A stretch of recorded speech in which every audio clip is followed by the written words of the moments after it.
5 il əvvəl döyüş əməliyyatları müxtəlif intensivlikdə əsasən cəbhənin Ağdərə və Xocavənd istiqamətlərində davam edirdi. Düşmən cəbhənin bəzi sahələrində şəxsi heyət və hərbi texnikada itkilər verərək geri çəkilməyə məcbur edildi.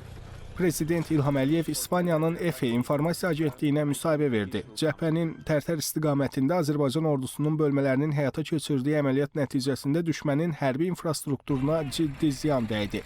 Ermənistan Silahlı Qüvvələrinin 10-cu Dağatıcı Diviziyasının Tonaşen kəndində yerləşən 7-ci Dağatıcı alayının qərargahı, əskər kazarmaları, sursatla dolu avtomobil texnikaları və digər hərbi infrastrukturu dəqiq artilleriya zərbələri ilə sıradan çıxarıldı.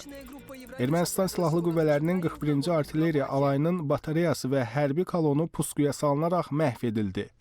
Düşmənin təxribatları nəticəsində sentyabrın 27-sindən noyabrın 5-nədək 92 mülki şəxs həlak oldu, 404 nəfər xəsarət aldı, 2971 ev, 100 çoxmənzilli yaşayış binası və 502 mülki obyekt yararsız vəziyyətə düşdü.